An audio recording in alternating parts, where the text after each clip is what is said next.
బంగారం కొనాలనుకునే వారికి భారీ ఊరట దొరికింది. 2 రోజుల పెరుగుదల తర్వాత ఒక్కసారిగా గోల్డ్ రేట్లు పడిపోయాయి. అయితే ఇప్పుడు బంగారం కొనొచ్చా లేక ఇంకా ధరలు పడిపోతాయా? హైదరాబాద్ నుంచి చెన్నై వరకు తాజా ధరలు చూస్తే షాక్ అవ్వాల్సిందే. బంగారం కొనాలని ప్లాన్ చేస్తున్న వారికి ఈ రోజు కొంత ఊరట లభించింది. గత 2 రోజులుగా వరుసగా పెరుగుతూ వచ్చిన పసిడి ధరలు నేడు స్వల్పంగా తగ్గుముఖం పట్టాయి. అంతర్జాతీయ మార్కెట్లో చోటు చేసుకుంటున్న మార్పులు, డాలర్ విలువలో హెచ్చుతగ్గులు, గ్లోబల్ ఎకానమీపై నెలకొన్న అనిశ్చిత పరిస్థితులు దేశీయ బులియన్ మార్కెట్పై ప్రభావం చూపుతున్నాయని మార్కెట్ నిపుణులు చెబుతున్నారు. ప్రపంచవ్యాప్తంగా ఆర్థిక పరిస్థితులు వేగంగా మారుతున్న నేపథ్యంలో బంగారం, వెండి ధరల్లో ప్రతిరోజు ఊహించని మార్పులు కనిపిస్తున్నాయి. ఒకరోజు భారీగా పెరిగిన ధరలు మరుసటి రోజు తగ్గిపోతుండటంతో పెట్టుబడిదారులు, కొనుగోలుదారులు మార్కెట్పై నిశితంగా గమనిస్తున్నారు. ముఖ్యంగా పెళ్లిళ్లు, శుభకార్యాల సీజన్ కొనసాగుతుండటంతో గోల్డ్కు డిమాండ్ ఏమాత్రం తగ్గడం లేదు.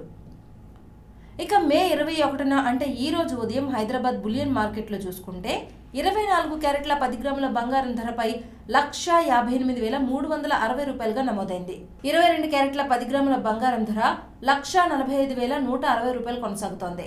అంటే 24 క్యారెట్ల 10 గ్రాముల పసిడి ధరపై 1,080 రూపాయలు పతనం కాగా 22 క్యారెట్ల 10 గ్రాముల గోల్డ్ రేటుపై 990 రూపాయలు తగ్గింది. ఇక వెండి ధర కూడా భారీ స్థాయిలోనే ఉంది. కిలో వెండి ధర 2,84,900 రూపాయలుగా ఉంది.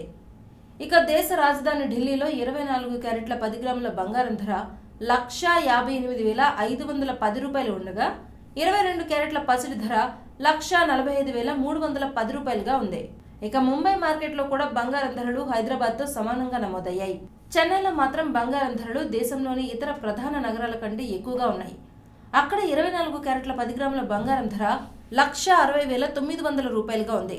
22 క్యారెట్ల బంగారం ధర 1,47,490 రూపాయలుగా ఉంది. మొత్తంగా చూస్తే అంతర్జాతీయ మార్కెట్ ప్రభావంతో బంగారం ధరల్లో ఇంకా ఒడిదుడుకులు కొనసాగే అవకాశం ఉందని నిపుణులు చెబుతున్నారు. ధరలు తగ్గినప్పటికీ భారీ స్థాయిలోనే ఉండటంతో కొనుగోలుదారులు జాగ్రత్తగా నిర్ణయం తీసుకోవాలని నిపుణులు సూచిస్తున్నారు. మరి ఇలాంటి డైలీ గోల్డ్ రేట్స్ అప్డేట్స్ కోసం ఏషియానెట్ న్యూస్ తెలుగు ఛానల్ని సబ్స్క్రైబ్ చేసుకోండి.